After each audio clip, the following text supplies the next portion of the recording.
Assalamualaikum warahmatullahi wabarakatuh. Hamdan wa syukran lillah, salatan wa salaman ala rasulillah wa ala alihi wa sahbihi wa man tabi'a hudah, amma ba'd. Ma'asyiral muslimin wal muslimat, barakallahu fikum.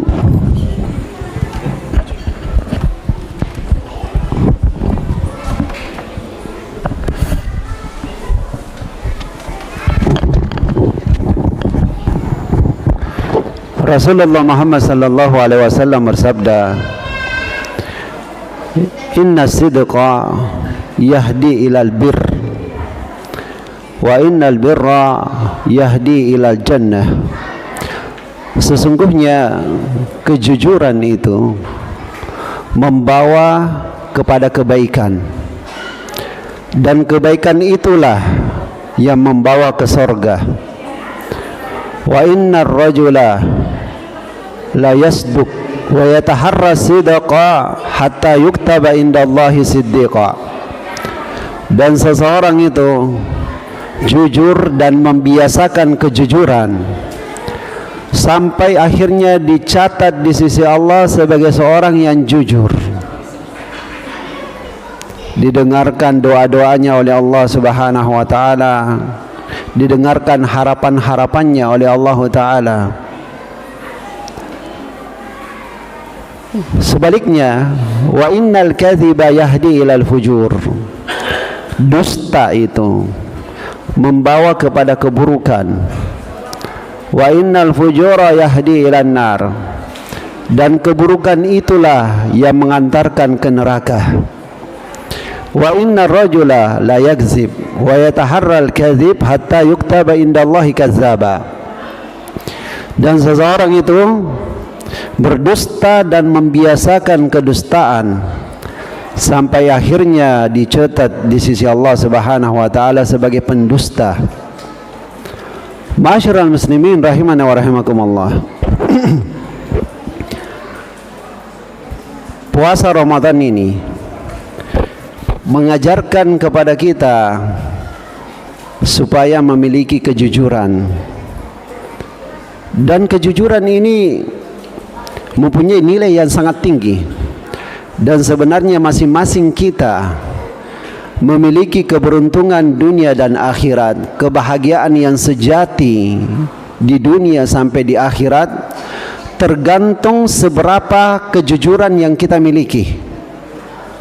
Sekali lagi, kebahagiaan dan keberuntungan kita, seberapa banyak yang kita dapat di dunia maupun di akhirat nanti, tergantung seberapa kejujuran yang kita miliki. Sudah kita sebutkan bahwa kejujuran ini ada di dalam pendidikan puasa Ramadan. Kita tahu bahwa rukun puasa itu ruknan, ada dua rukunnya. Pertama an-niyah, niat. Yang kedua al-imtina anil mufattirat, menghindari semua yang membatalkan puasa. Dua saja rukun dari puasa. Pertama niat, yang mana niat ini seperti yang dikatakan oleh para ulama kita harus dibermalamkan. Tidak sah puasanya orang yang tidak membermalamkan niatnya. Maksudnya apa? Gampangnya begini, niat itu adalah tekad yang bulat, tidak ragu-ragu. Ini harus tertanam sebelum subuh. Itulah yang dimaksud dengan bermalam. Kapan seseorang dalam kondisi ragu, besok saya puasa atau tidak, puasa atau tidak, kemudian dia ketiduran misalnya, dia bangun pas azan subuh, lantas dia bilang saya mau puasa saja, tidak sah puasanya, karena dia tidak berniat sebelum subuh. Tidak bulat tekadnya untuk berpuasa, sama dengan tidak berniat sebelum subuh. Itu rukun yang pertama. Harus tidak ada keraguan bahwa saya mau puasa. Rukun yang kedua adalah al-imtina anil mufattirat, menghindari semua yang membatalkan puasa. Gampangnya adalah berkaitan dengan urusan perut dan kemaluan, yaitu menghindari makan dan minum maupun hubungan suami istri. Ini yang kita sebut dengan kejujuran tadi. Kita tahu saat ini banyak manusia-manusia yang licik, karena di dalam menjalankan kehidupan sehari-hari tidak berlaku padanya keimanan bahwa Allah Subhanahu wa taala melihatnya. Yang penting bagi dia lakukan pelanggaran, jangan sampai ada yang menyaksikan. Lakukan pelanggaran, yang penting tidak ada bukti. Dikiranya dirinya selamat dengan hal tersebut. Itulah yang merupakan penyakit-penyakit hati, penyebab kecelakaan, dan itulah semua adalah kedustaan. Ya, Nabi SAW sebutkan kedustaan itu mengantarkan kepada keburukan, dan keburukan pasti mengantarkan ke neraka. Itulah yang mengantarkan ke neraka. Masyarul muslimin rahimani wa rahimakumullah. Puasa ini sebenarnya bisa sekali kita siasati. Masuk dalam kamar, kunci kamar, makan, minum, sediakan tisu, lap kering-kering mulut. Lantas keluar dari kamar pura-pura loyo. Lapar sekali kak, tahu sekali kak. Kira-kira ada yang tahu? Kemungkinan besar tidak. Tapi kenapa tidak kita lakukan itu? Karena kita tahu, walaupun semua manusia tidak ada yang tahu, tapi kita yakin Allah tahu, Allah lihat. Ini yang membuat kita mendapatkan puasa yang sah. Di titik ini kita sudah mendapatkan satu kebaikan. Di sini kita sudah memiliki satu kejujuran, yang mana kita tidak peduli dengan pandangan orang. Kita tidak peduli dengan penilaian manusia, tapi yang paling penting bagi kita, Allah tahu, Allah lihat. Andaikan ini selalu kita miliki dalam semua aktivitas kita, bukan kemenangan yang selalu kita tuju, bukan ambisi-ambisi supaya kita yang menang yang kita inginkan, tapi bagi kita kebenaran dan apa yang dicintai oleh Allah, itu yang selalu harus kita miliki. Masyarul muslimin rahimani wa rahimakumullah. Betapa banyak manusia berpuasa, sudah berpuasa dengan benar dalam hal menghindari makan dan minum walaupun sembunyi-sembunyi. Di situ ada kejujuran. Muncul kejujuran tersebut karena dia tahu Allah melihatnya. Inilah yang disebut dengan tingkatan muraqabah, merasakan pengawasan dari Allah Ta'ala. Dan inilah tingkatan tertinggi dari keimanan. Ulama kita membagi tingkat keimanan yang pertama, yang paling luas, umumnya orang disebut muslimin, tingkat muslim. Lebih kecil lagi cakupannya, lebih khusus disebut mukmin. Mukmin lebih khusus lagi. Yang paling khusus adalah muhsin. Rasulullah SAW sudah ditanya 3 hal ini oleh Jibril alaihissalam. Rasulullah ditanya tentang iman, tentang Islam, kemudian iman, kemudian ihsan. Dan dijelaskan oleh para ulama kita, inilah 3 tingkatan keimanan. Islam, di atasnya iman, di atasnya lagi ihsan. Ihsan itu selalu merasa dilihat oleh Allah Subhanahu wa taala. Sekali lagi, andaikan pendidikan dan pembentukan yang diberikan oleh puasa untuk kita ini bisa kita bawa sampai keluar Ramadan, dan bisa kita bawa dalam urusan apapun, benar-benar disitulah kita akan menggapai tingkatan iman yang paling tinggi, kebahagiaan yang sejati, beda dibandingkan kebahagiaan yang umum. Betapa banyak manusia dalam urusan puasa, okelah, tidak makan sembunyi-sembunyi, tidak minum sembunyi-sembunyi, tapi masih menerima uang sogok dari bawah meja. Kenapa dalam urusan puasa yakin bahwa Allah melihatnya? Apakah Allah tidak melihat kalau uang sogokan ini dari bawah meja? Ya. Merubah yang benar jadi salah, yang salah jadi benar, yang penting tidak ada bukti.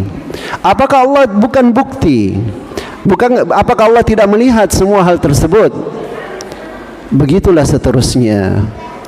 Korupsi-korupsi yang dilakukan, kemaksiatan-kemaksiatan yang dilakukan.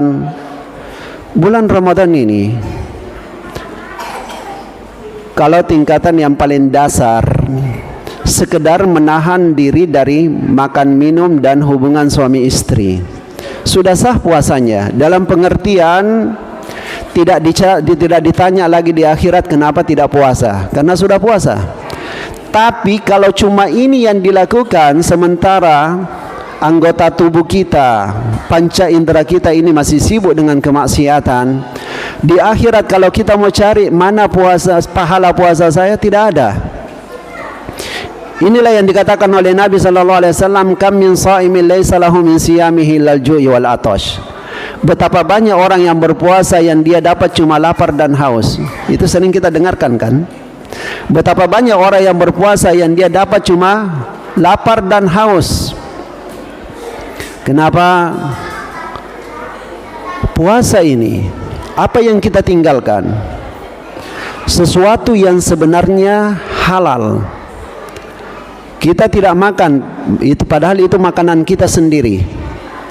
Kita tidak minum, padahal itu minuman kita sendiri. Yang kita tahu itu halal. Itu penghasilan saya yang bikin, bukan makanan haram. Kenapa kita tidak makan, kita tidak minum? Karena taat kepada Allah Subhanahu wa taala. Jadi demi ketaatan kepada Allah, bahkan sesuatu yang sebenarnya halal, tapi karena dilarang oleh Allah untuk kita makan, kita minum sampai subuh, dari subuh sampai maghrib kita taat. Kira-kira cocokkah yang halal kita tinggalkan karena ketaatan kepada Allah, lantas kemaksiatan kita lakukan yang jelas-jelas haram? Cocokkah hal tersebut? Ma'asyiral muslimin rahimani wa rahimakumullah. Makanya sahabat Jabir bin Abdullah radhiyallahu anhuma, sahabat Rasulullah yang mulia, beliau berpesan begini, iza sumta falyasum sam'uka wa basaruka wa lisanuk anil kadhibi wal maharim. Kalau kalian berpuasa itu, maka puasakan juga telingamu, puasakan matamu, puasakan juga lidahmu dari hal-hal yang haram, termasuk yang dusta. Wal yakun alaika waqarun wa sakinah. Dan hendaknya ada pada dirimu di bulan puasa itu ketenangan dan juga lebih khusyuk, lebih nampak ingatan akhiratnya, merasa diawasi oleh Allah Subhanahu wa taala. Wala taj'al yauma shaumika ka yaumi fitrika sawa. Jangan sampai menjadikan hari puasamu dengan hari tidak puasamu sama saja.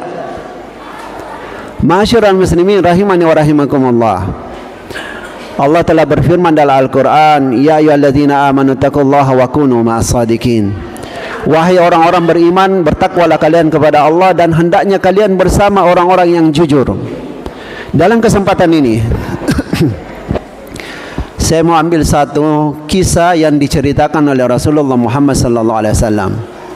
Ya. Sekali lagi, orang yang jujur itu tidak mengenal kepalsuan. Apa yang kelihatan dengan apa yang tidak kelihatan pada dirinya, yang tersimpan di kalbunya sama. Tidak ada sandiwara, tidak ada topeng. Asli dia original apa adanya. Itu orang yang jujur. Orang yang jujur itu tidak peduli dengan pujian maupun celaan orang, karena dia tahu kemuliaan yang hakiki itu, yang sebenarnya adalah kemuliaan yang di sisi Allah. Kemuliaan yang di sisi Allah itu tidak akan terpengaruh oleh pujian-pujian orang maupun celaan-celaan orang. Bagaimanapun orang yang memuji kita tidak akan mengangkat pujian kemuliaan kita di sisi Allah. Bagaimanapun orang mencela kita tidak akan menjatuhkan derajat kita di sisi Allah. Sebagaimana juga orang yang sidq, orang yang jujur itu Mereka tidak sibuk dengan aib kekurangan orang lain. Di saat dia tahu dirinya sendiri punya aib yang bisa membuat dirinya terancam masuk neraka. Ketika kita sendiri berada di dalam keadaan terancam, apakah kita akan sibuk memperhatikan kesalahan orang lain? Tidak. Kita akan sibuk menyelamatkan diri kita sendiri. Ada satu kisah yang diceritakan oleh Rasulullah Muhammad SAW. Kata Rasulullah, dahulu ada tiga orang, Abras, Aqra, dan A'mah. Pertama orang yang kena penyakit kusta, penyakit kulit. Yang kedua penyakit kebotak, rontok rambutnya, botak. Ya, bukan sengaja dibotakin, tapi karena penyakit rontok rambutnya sehingga dia botak. Yang satu buta. Lalu Allah Subhanahu wa taala ingin menguji mereka. Dikirimlah malaikat menyamar sebagai manusia kepada yang mengalami penyakit sopa atau kusta itu. Ditanyakan kepadanya sesudah bertemu dan berbincang, ditanyalah kepadanya, apa harapanmu? Katanya, saya mau memiliki kulit yang bagus supaya saya tidak dihina lagi oleh orang-orang. Ya. Maka dia pun didoakan sampai kemudian berganti kulitnya dengan kulit yang indah. Lalu ditanya lagi kepada dia, harta apa yang paling kamu suka? Katanya unta. Diberikanlah kepada dia unta, lalu didoakan semoga Allah berkahi untukmu. Lalu didatangi orang yang kedua, orang yang berpenyakit kebotakan. Apa yang kamu inginkan? Yang saya inginkan kembali mendapatkan rambut yang indah, yang selama ini manusia mencela saya karena ini. Saya tidak mau dicela oleh orang. Sama dengan yang pertama, dia tidak mau dicela oleh orang, mau mendapatkan kulit yang bagus. Ini tidak mau dicela oleh orang, ingin mendapatkan rambut yang bagus.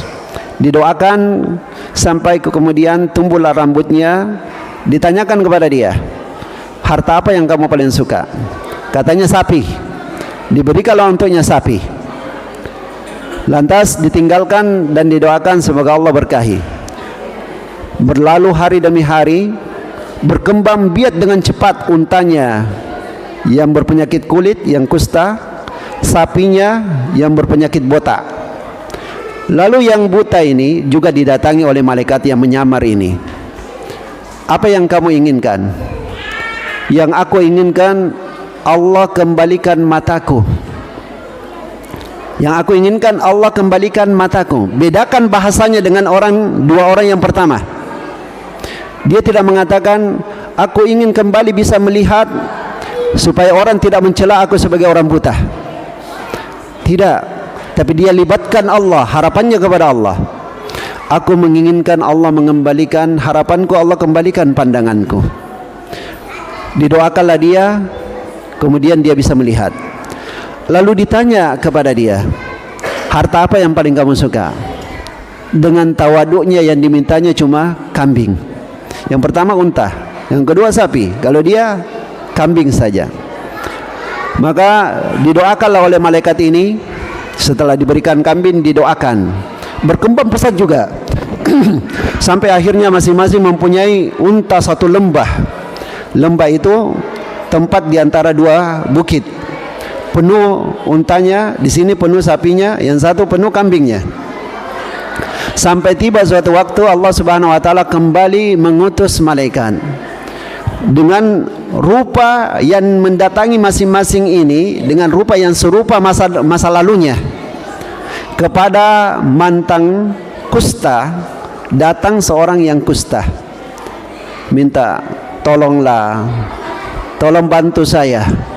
Saya orang yang dalam perjalanan, saya butuh bantuan, kasihlah saya walaupun satu ekor untamu saja. Susah didapatkan ini unta. Tidak gampang dapat mengumpulkan unta ini, tidak gampang. Sama dengan ucapan orang-orang yang pelit, tidak gampang kumpulkan harta. Bagaimana bisa saya sedekah, zakat? Ya, tidak gampang. Kalau saya tidak salah ingat, bukankah kamu dulu pernah seperti saya? Ya. Dan dulu kamu orang miskin. Kata dia, siapa? Saya turun temurun orang kaya, tidak pernah saya seperti kamu. Dia pun mengatakan, malaikat yang menyamar ini mengatakan, jikalau kamu dusta, semoga Allah kembalikan kamu seperti sedia kala.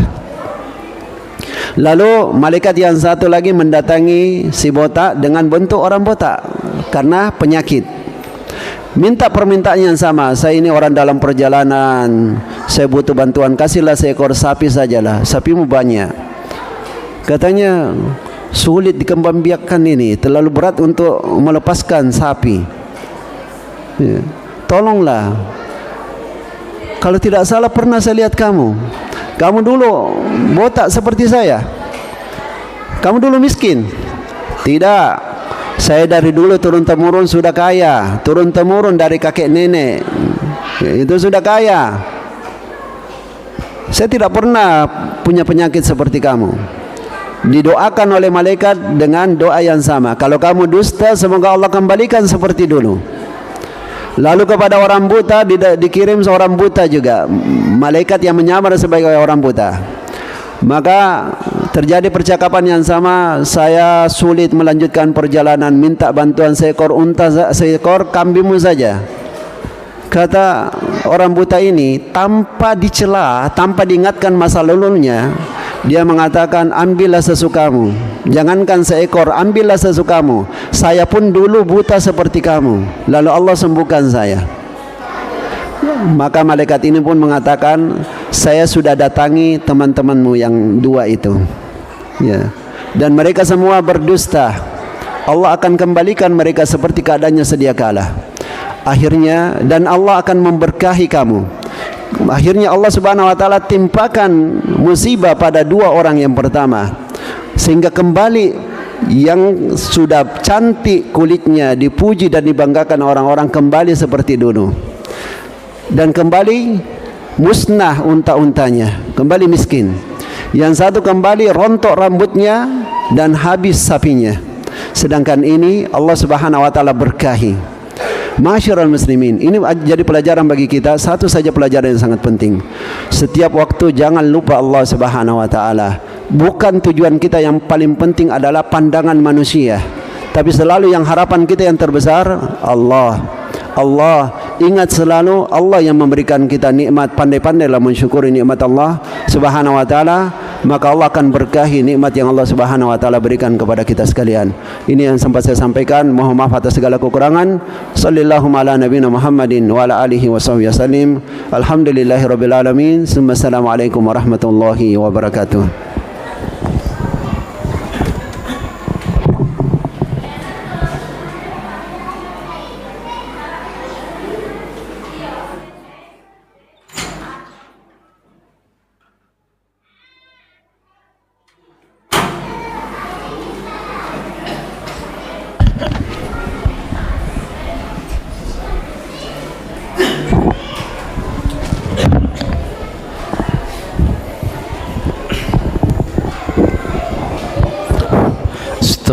Istaqimu wa'tadilu sawu sufufakum.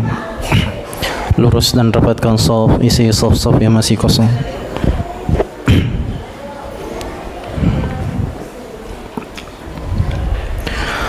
Allahu Akbar.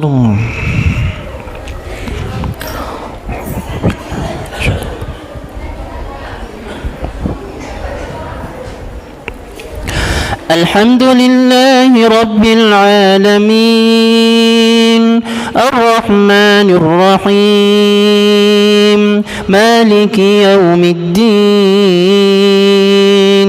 إياك نعبد وإياك نستعين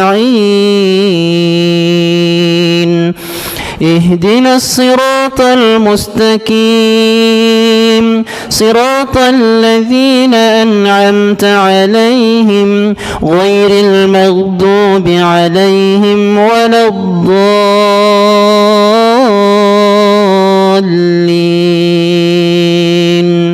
آمين.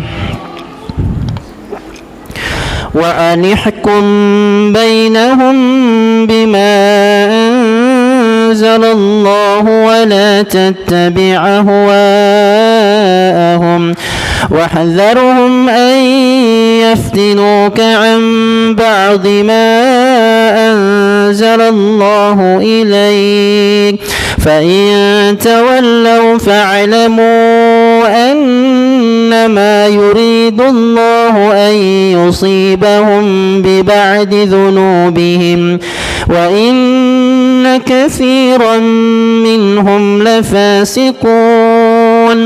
أفحكم الجاهلية يبغون ومن أحسن من الله حكما لقوم يوقنون.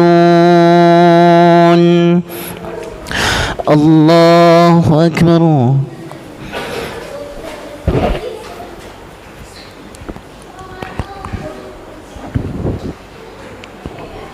سمع الله لمن حمده.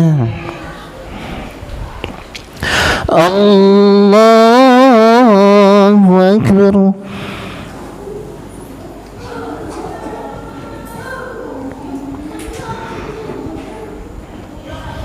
الله أكبر.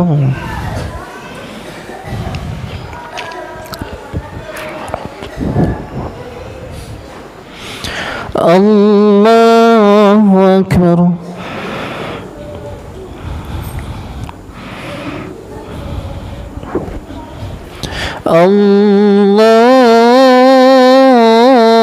الله أكبر. الحمد لله رب العالمين الرحمن الرحيم مالك يوم الدين إياك نعبد وإياك نستعين اهدنا الصراط المستقيم صراط الذين أنعمت عليهم غير المغضوب عليهم ولا الضالين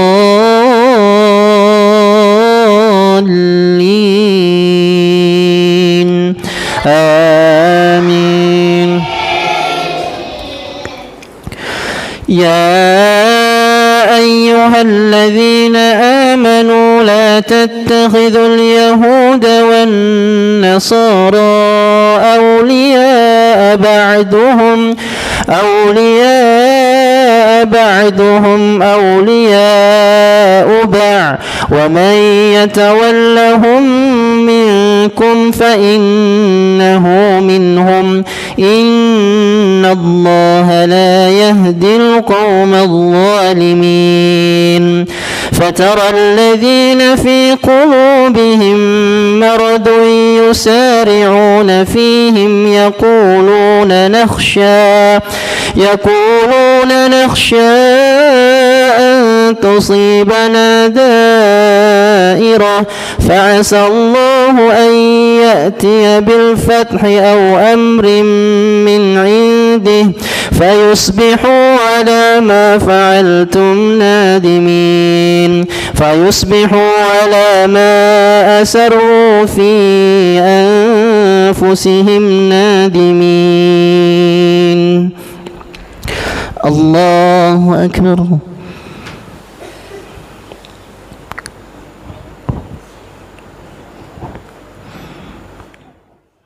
سمع الله لمن حمده.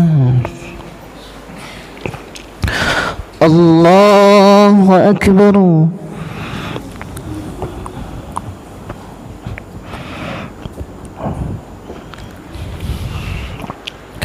الله أكبر.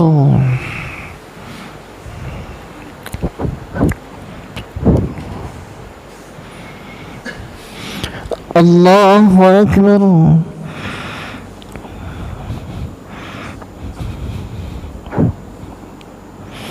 الله أكبر.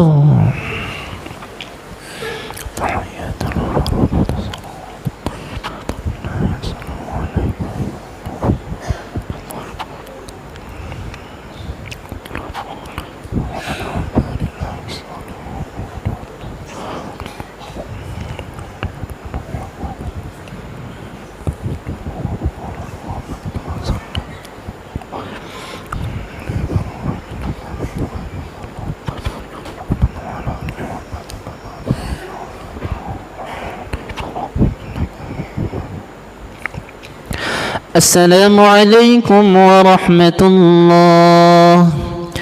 السلام عليكم ورحمة الله.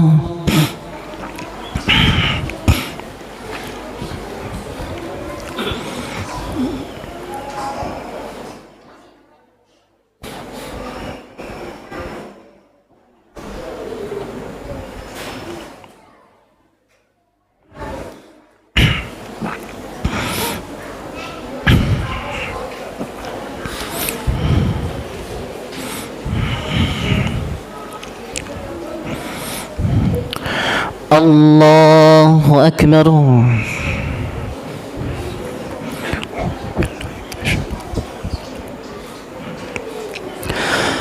الحمد لله رب العالمين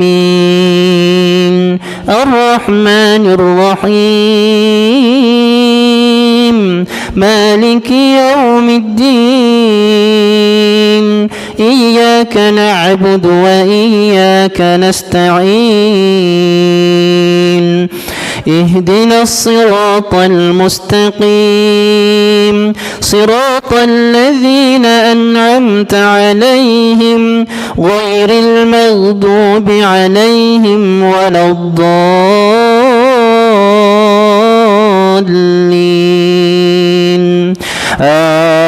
آمين. ويقول الذين آمنوا أهؤلاء الذين أقسموا بالله جهد أيمانهم إنهم لمعكم حبطت أعمالهم فأصبحوا خاسرين. يا أيها الذين آمنوا من يرتد منكم عن دينه فسوف يأتي الله بقوم يحبهم ويحبونه أذلة على المؤمنين أعزة على الكافرين يجاهدون في سبيل الله ولا يخافون لومة لائم ذلك فضل الله يؤتيه من يشاء والله واسع عليم. الله أكبر.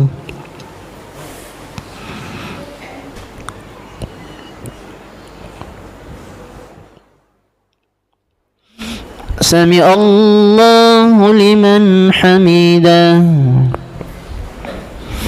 الله أكبر.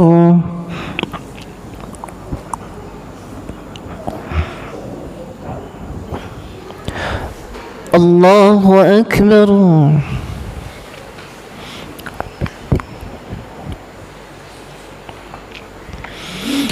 الله أكبر.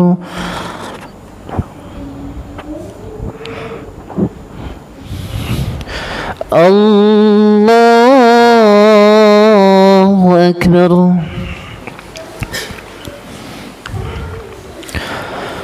الحمد لله رب العالمين الرحمن الرحيم مالك يوم الدين إياك نعبد وإياك نستعين اهدنا الصراط المستقيم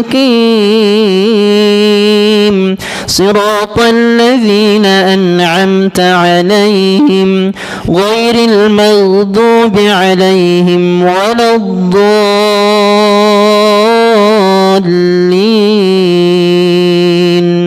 آمين. إنما وليكم الله ورسوله والذين آمنوا الذين يقيمون الصلاة ويؤتون الزكاة وهم راكعون ومن يتول الله ورسوله والذين آمنوا فإن حزب الله هم الغالبون.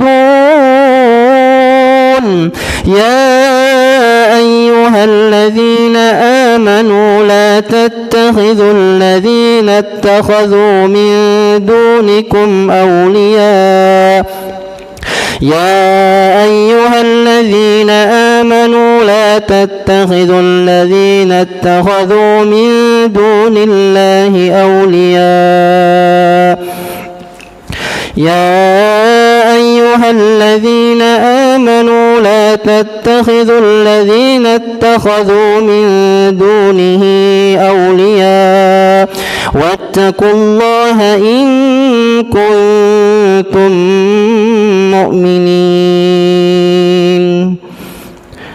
الله أكبر.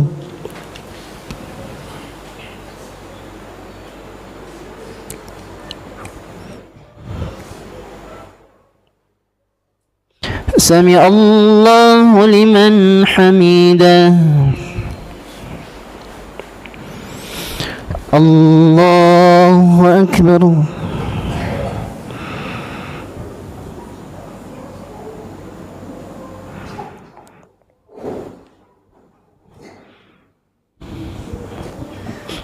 الله أكبر.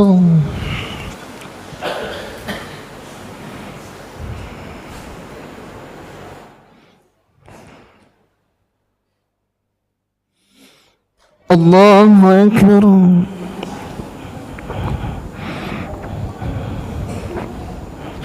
الله أكبر.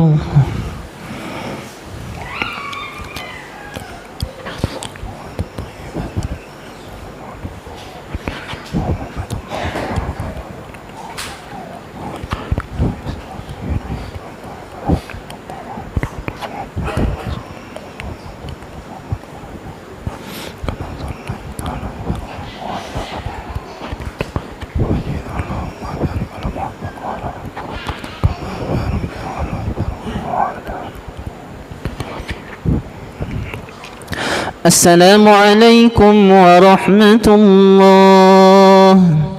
السلام عليكم ورحمة الله.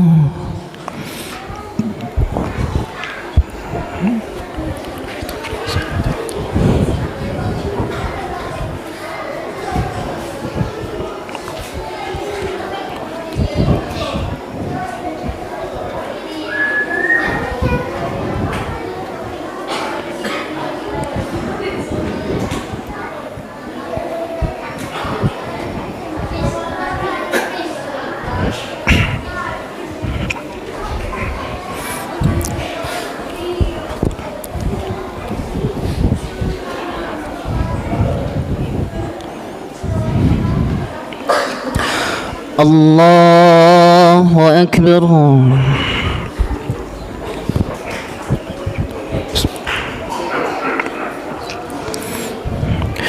الحمد لله رب العالمين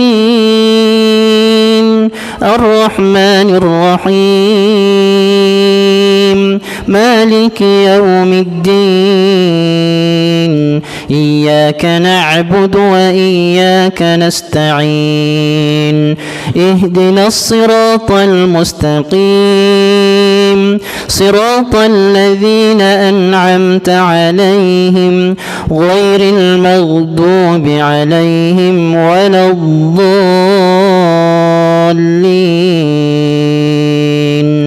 آمين. وإذا ناديتم إلى الصلاة اتخذوها هزوا ولعبا ذلك بأنهم قوم لا يعقلون. قل يا أهل الكتاب هل تنقمون منا إلا أن آمنا بالله وما أنزل إلينا وما أنزل من قبل وأن أكثركم فاسقون. قل هل أنبئكم بشر من ذلك مثوبة عند الله من لعنه الله وغضب عليه وجعل منهم الكردة والخنازير وعبد الطاغوت أولئك شر مكانا وأضل عن سواء السبيل. الله أكبر.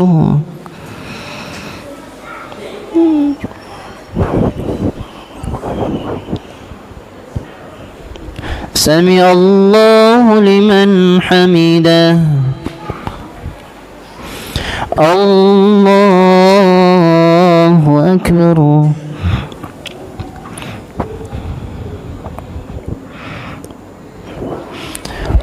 الله أكبر.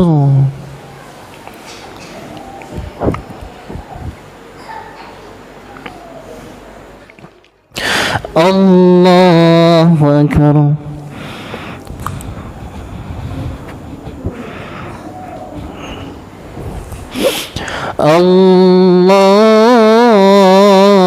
الله أكبر.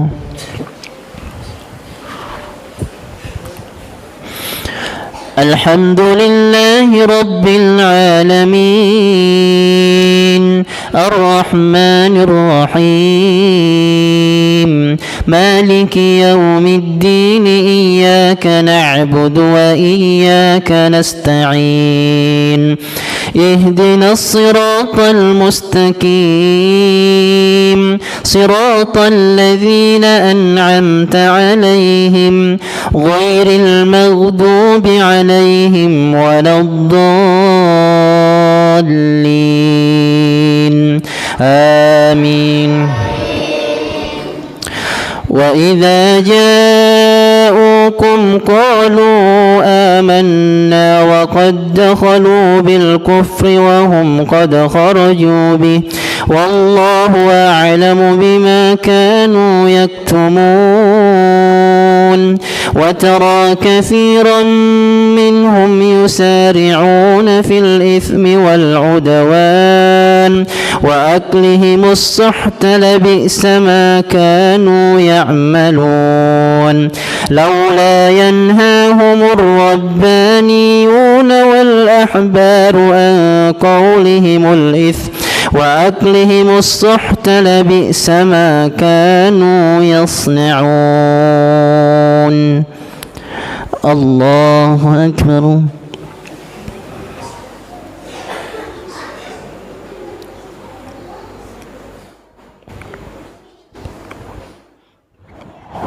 سمع الله لمن حمده. الله أكبر.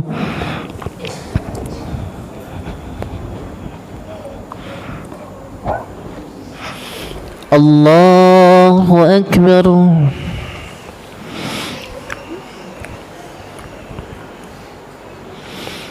الله أكبر.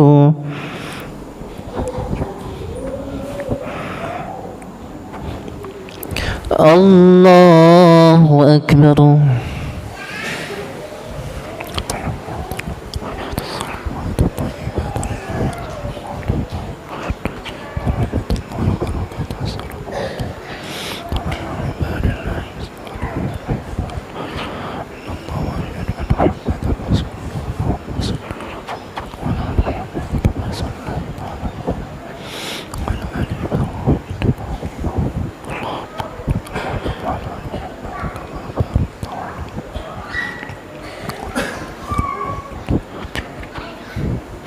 السلام عليكم ورحمة الله. السلام عليكم ورحمة الله.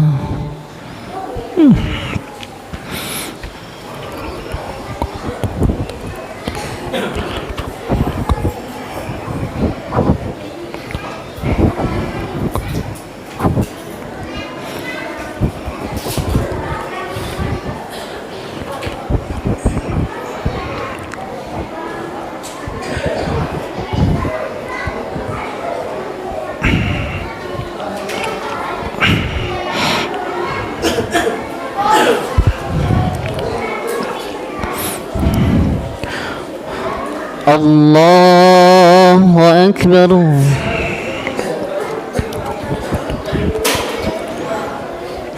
الحمد لله رب العالمين الرحمن الرحيم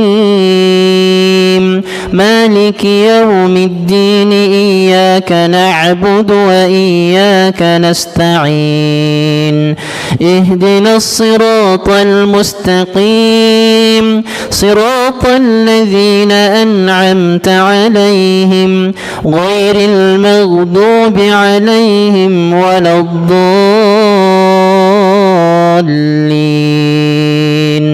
آمين.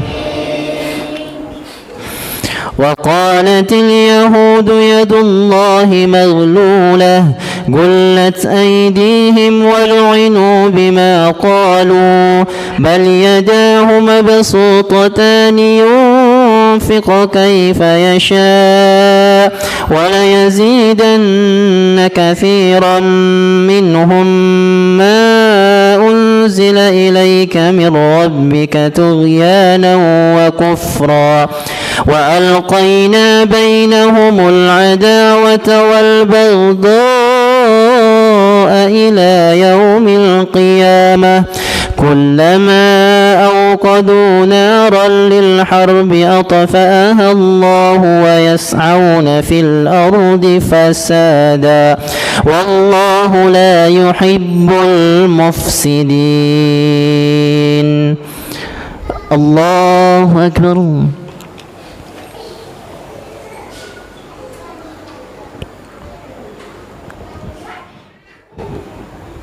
سمع الله لمن حمده. الله أكبر.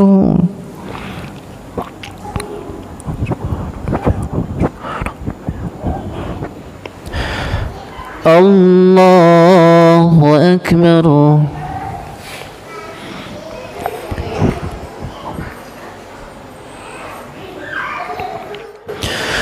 الله أكبر.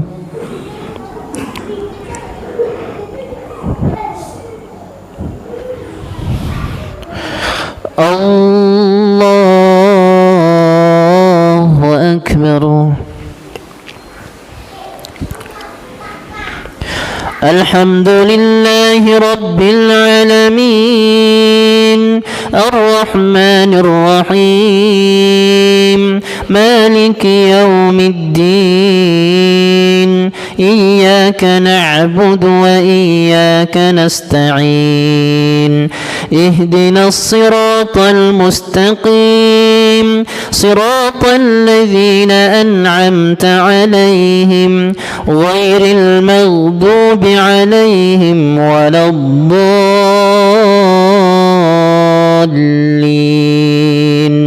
آمين.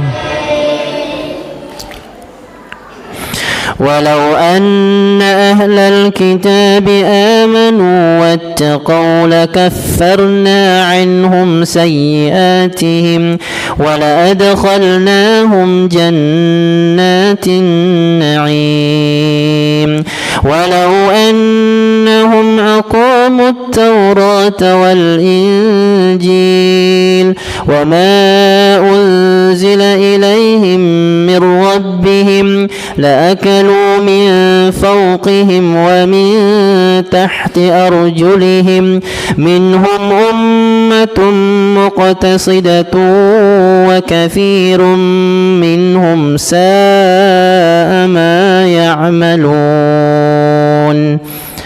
الله أكبر.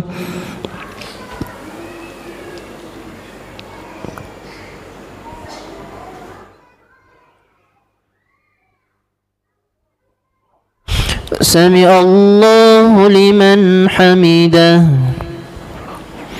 الله أكبر.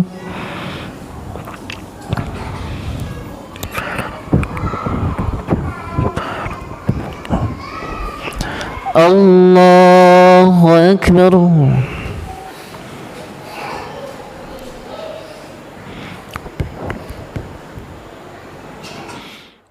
الله أكبر.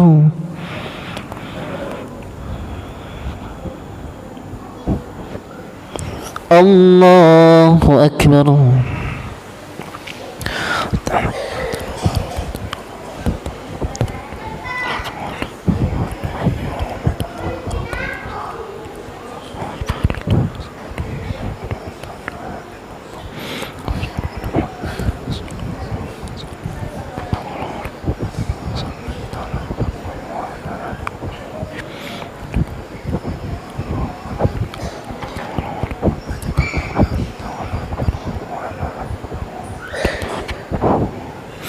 السلام عليكم ورحمة الله.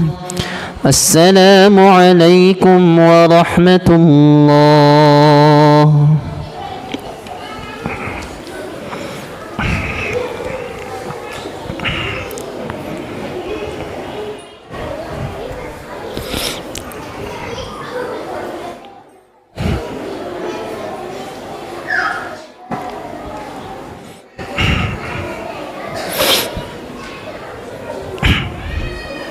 Witir.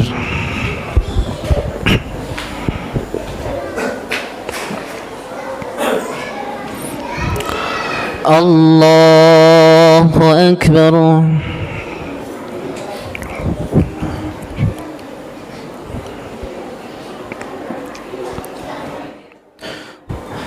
الحمد لله رب العالمين الرحمن الرحيم مالك يوم الدين إياك نعبد وإياك نستعين اهدنا الصراط المستقيم صراط الذين أنعمت عليهم غير المغضوب عليهم ولا الضالين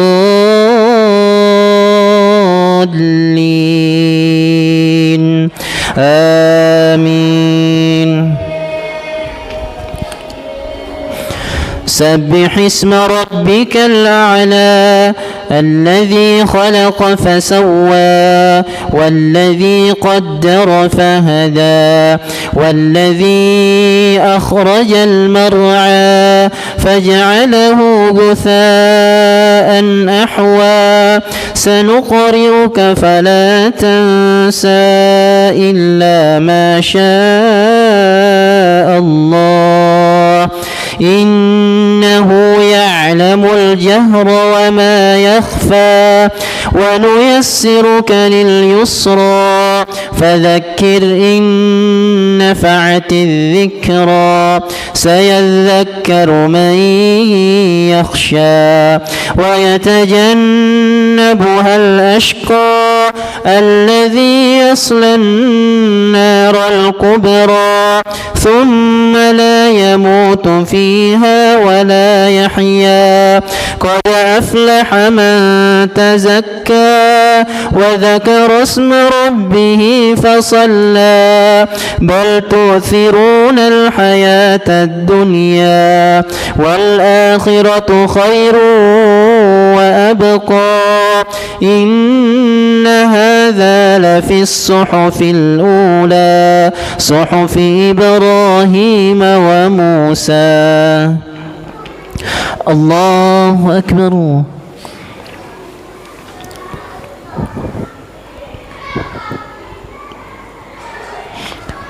سمع الله لمن حمده. الله أكبر.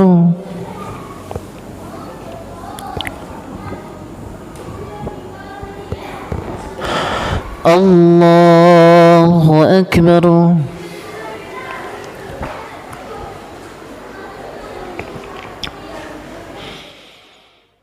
الله أكبر.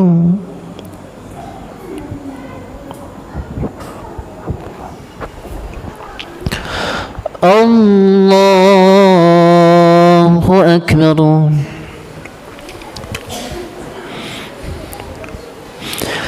الحمد لله رب العالمين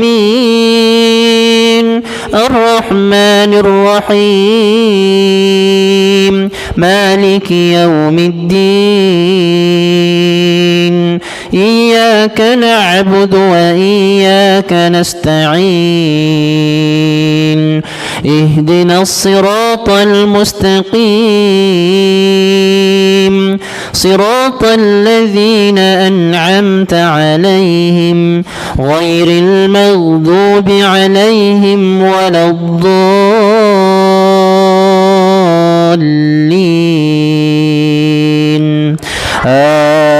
آمين. قل يا أيها الكافرون لا أعبد ما تعبدون ولا أنتم عابدون ما أعبد ولا أنا عابد ما عبدتم ولا أنتم عابدون ما أعبد لكم دينكم ولي دين. الله أكبر.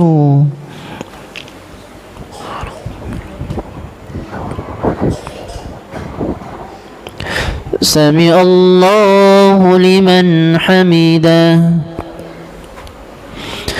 الله أكبر.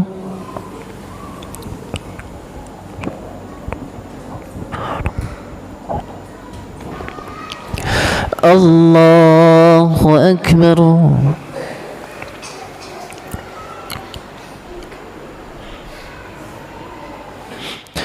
الله أكبر.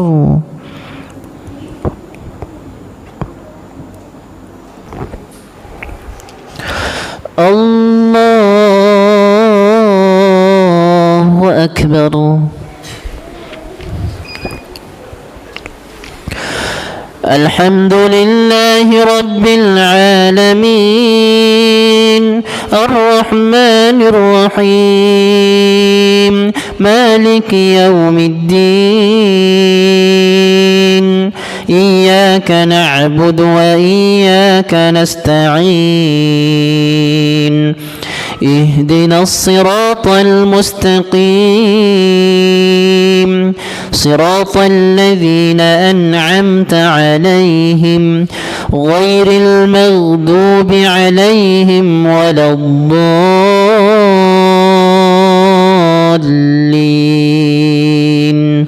آمين. قل هو الله أحد الله الصمد لم يلد ولم يولد ولم يكن له كفوا أحد. الله أكبر.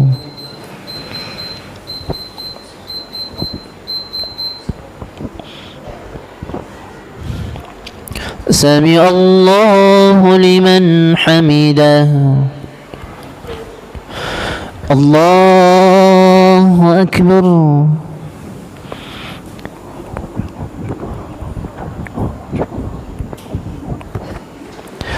الله أكبر.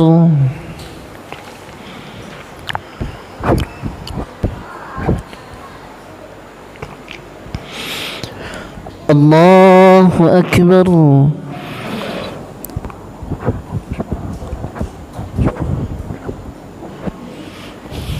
الله أكبر.